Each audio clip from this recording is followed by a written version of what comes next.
कभी कभी अल्लाह की रहमत किसी ऐसे रास्ते से आती है जिसकी इंसान ने उम्मीद भी नहीं की होती।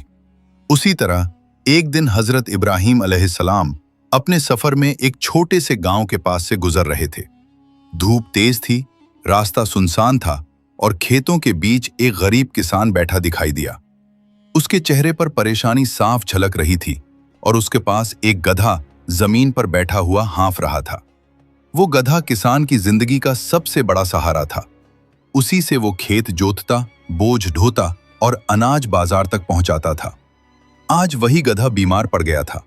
किसान बार बार उसे उठाने की कोशिश करता, उसकी गर्दन सहलाता और मायूसी से आसमान की तरफ देखता।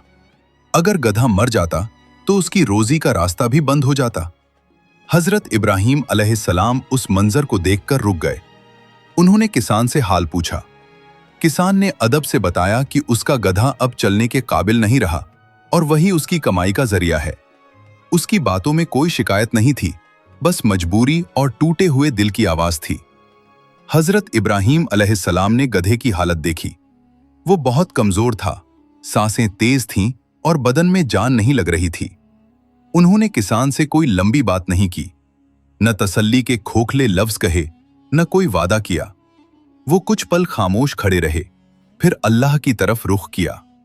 उन्होंने दिल से दुआ की कि ऐ अल्लाह, ये इंसान भी तेरा बंदा है और ये गधा भी तेरी मखलूक है। अगर इसमें किसी के लिए भलाई बाकी है तो इसमें ताकत और सेहत अता फरमा। ये दुआ न ऊंची आवाज में थी, न दिखावे के लिए, मगर इसमें सच्चाई और रहमत भरी हुई थी। दुआ के बाद हजरत इब्राहीम अलैहिस्सलाम ने गधे के बदन पर हल्के से हाथ फेरा। थोड़ी ही देर में गधे की हालत बदलने लगी। उसकी सांसें संभलने लगीं। उसने अपना सिर उठाया और फिर धीरे धीरे अपने पैरों पर खड़ा हो गया। किसान हैरानी से ये सब देखता रह गया। जो गधा कुछ देर पहले हिल भी नहीं पा रहा था, वो अब चलने लगा था। किसान की आंखों से आंसू बह निकले।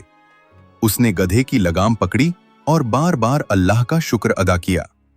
वो हजरत इब्राहीम अलैहिस्सलाम के कदमों में झुकने लगा, मगर उन्होंने उसे रोक दिया और समझाया कि यह करम उनका नहीं बल्कि अल्लाह का है। उन्होंने कहा कि सब्र और यकीन कभी जाया नहीं जाते। किसान अपने गधे को लेकर चला गया, मगर अब उसके कदमों में पहले जैसी मायूसी नहीं थी। उसका सहारा वापस मिल चुका था और दिल में यह यकीन बैठ गया था कि अल्लाह गरीब की हालत भी देखता है और जानवरों पर भी रहमत करता है।